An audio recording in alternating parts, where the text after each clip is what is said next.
বছরের ন্যায় অগ্রণী সংঘ ভক্তদের নিকট পৌরাণিক কিছু কাহিনী উপস্থাপন করে থাকে। তারই ধারাবাহিকতা বজায় রেখে শিব পুরাণের আলোকে এইবারের নিবেদন মাতৃপ্রেমের মহিমা।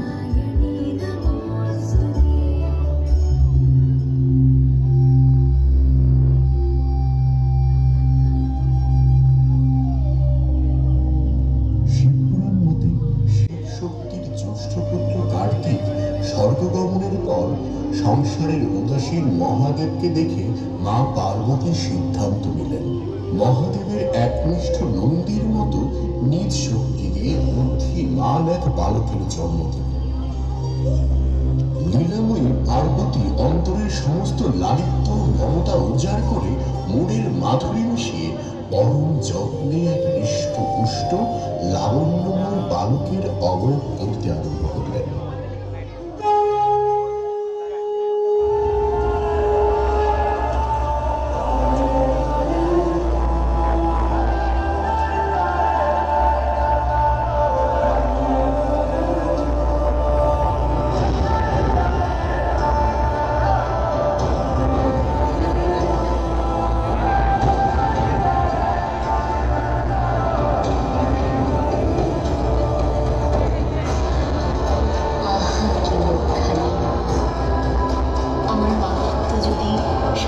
সত্য হয় তবে ব্রহ্মাণ্ডকে সাক্ষী রেখে এই বালকের শরীরে আপন শক্তিতে প্রাণীর সঞ্চার ঘটে।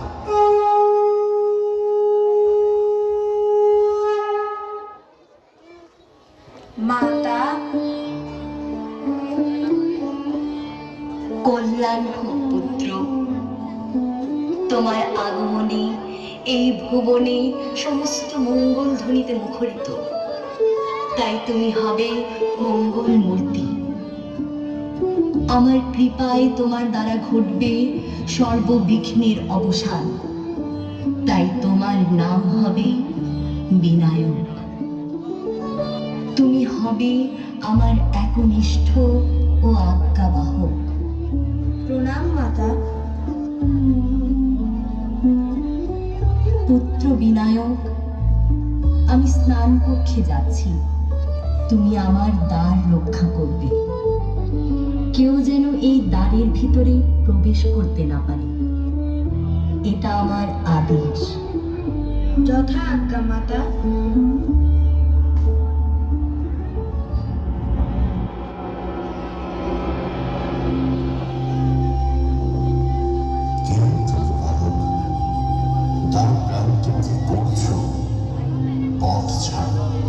আমি ভেতরে প্রবেশ করব। কে আপনি সন্ন্যাসী? হাতে ত্রিশূল নিয়ে আমাকে ধমক দিচ্ছেন? মায়ের আদেশ ছাড়া আমি কাউকে ভেতরে প্রবেশ করতে দিব না। যে করুণা বালক, বিনষ্ট হবে তুমি। হে মহানুভব, আপনি যেই হন, সাহস থাকলে আমার সাথে যুদ্ধ করুন।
নয়তো মায়ের আর্তনাদে কেঁপে উঠবে সমগ্র সৃষ্টি, ধ্বংস হবে বিশ্ব ব্রহ্মাণ্ড।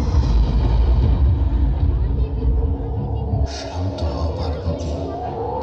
হে মহাদেব, আপনি সূর্যাস্তের পূর্বেই বিনায়ককে পুনর্জীবিত করে তাকে প্রথম পূজ্যের স্থান প্রদান করুন। দেবী, তুমি শান্ত হও। বিনায়ককে আমি পুনর্জীবিত করব। আমি উত্তর দিশায় গমন করছি।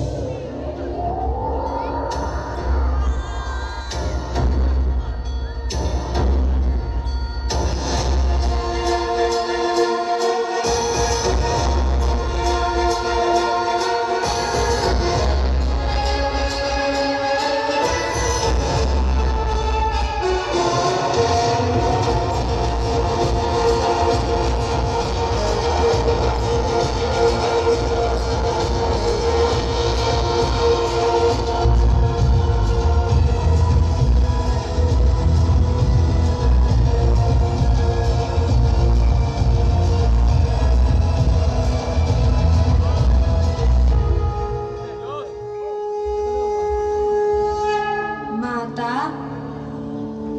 আজ হতে বিনায়ক হবে সর্বকরণের শ্রেষ্ঠ এবং সকল কর্ণের প্রধান। তাই তুমি ত্রিভুবনে চিরকাল শ্রী গণেশ নামে পূজিত হবে।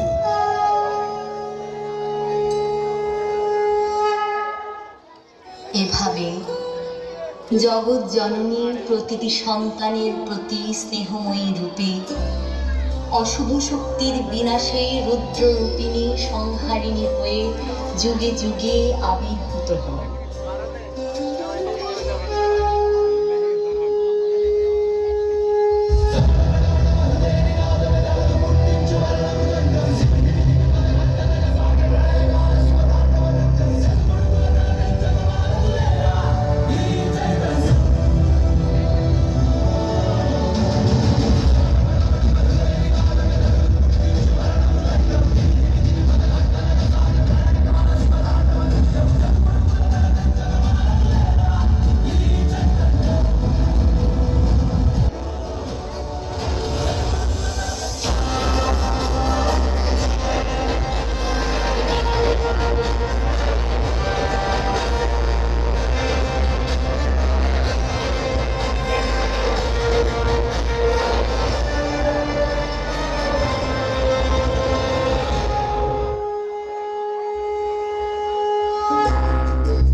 এ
হলো মায়ের প্রকৃত প্রেমের মহিমা। একদিকে গণেশ জননী পার্বতী রূপে সন্তানদের রক্ষা করেন, একই সাথে মহিষাসুর রূপী অশুভ শক্তি দমন করতে হয়ে ওঠেন মহামায়া।